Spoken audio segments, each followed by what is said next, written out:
300 ya. Lakal, Ladi. Nah, baik, kami dari kelompok 27 akan menjelaskan tentang percobaan data zener.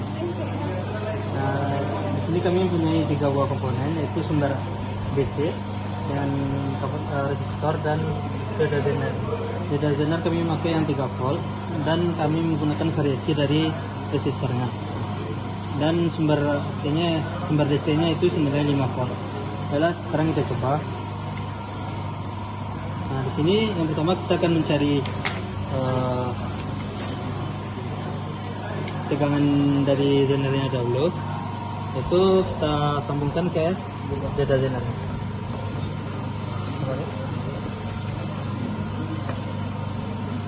Nah, dapatlah nilainya itu 3,29 2,8 2,3. 2,39. Oke. Selanjutnya itu kita akan mencoba mencari arusnya. Kita ubah dulu mungkin misalnya. Apa sih arus dari zenernya?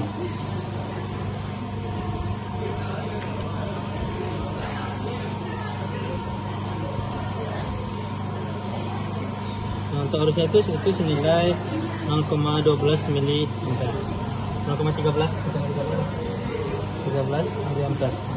Baiklah, mungkin cukup sekian yang dapat kami jelaskan. Sekian. Assalamualaikum warahmatullahi wabarakatuh. Baik, di sini saya akan menjelaskan terkait dengan percobaan karakteristik dioda.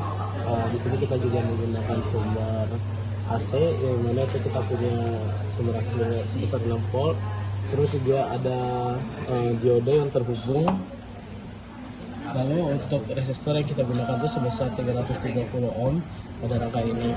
Nah, pertama kita bisa mencoba untuk mengukur, maksudnya melihat bentuk gelombang yang akan tercipta dari rangkaian ini, gelombang input dan outputnya. Di sini bisa dilihat bersama gelombang input, kita bisa lihat pada kabel yang ini, kabel ini. Maka yang akan terhubung itu pada channel kuning. Ya, terhubung pada channel kuning. Lalu outputnya itu terhubung pada channel biru. Tadi ada sedikit kesalahan teknis, harusnya gelombangnya itu sinusoidal naik turun. Outputnya itu warna biru. Biarlah.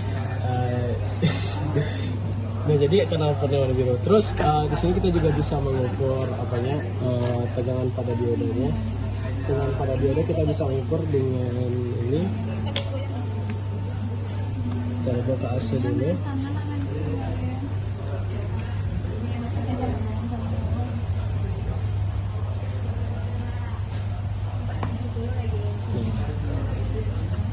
Ini bisa kita lihat tegangannya itu sebesar 3,3.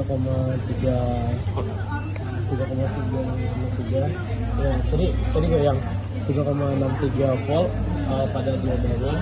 3,63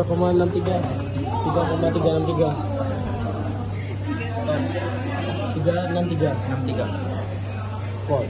Nah, oke, baik, selanjutnya kita bisa mengukur arus dari rangkaiannya.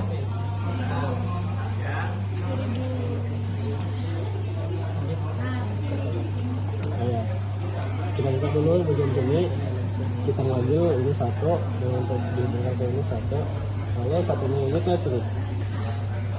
Ya, luar biasa. Jadi ditemukan arusnya sebesar 0,21 mA.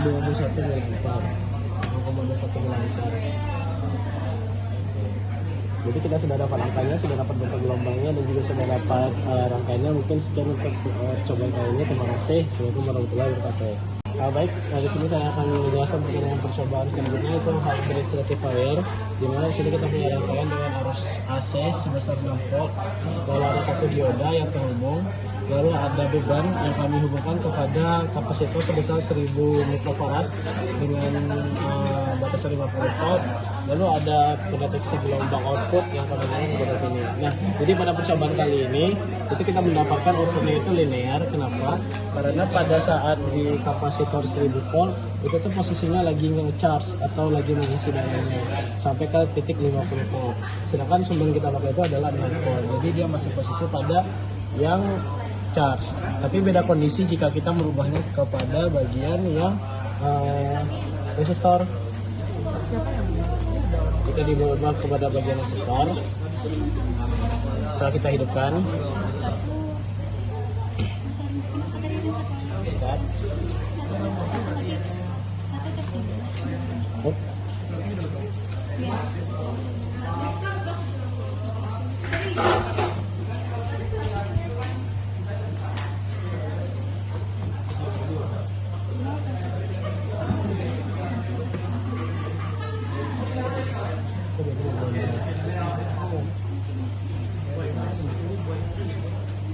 lumayan tantrum. Nah, pokoknya intinya nanti pada saat di resistor nanti bentuk gelombangnya ada seperti ini, setengah gelombang. Jadi mungkin ini ada kesalahan deteksi, jadi bentuknya setengah gelombang.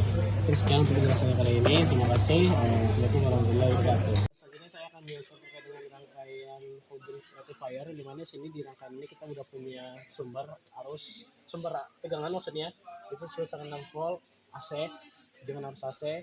Terus ada 4 dioda yang dihubungkan secara langsung. Itu ada dioda 1, dioda 2, dioda 3, dan dioda 4 yang dimana anodanya kita sesuai dengan posisi anoda, katoda sesuaikan dengan posisi dengan katoda. Lalu setelah itu bagian ujungnya itu ada bebannya bisa kita hubungkan pada percobaan itu sebanyak 3 beban. Yang pertama itu 220 volt, 220 ohm, 470 ohm, dan 1000 mikrofarad. Nah, jadi pada percobaan ini nanti akan menghasilkan output yaitu bentuk gelombang yang seperti ini. Nah, seperti ini gelombang yang akan terbentuk. Tapi khusus pada kapasitor karena dia posisinya recharge atau lagi mengisi daya, jadi dia linear bentukannya gitu. Mungkin untuk penjelasannya cukup sekian. Terima kasih atas perhatiannya. Assalamualaikum warahmatullahi wabarakatuh.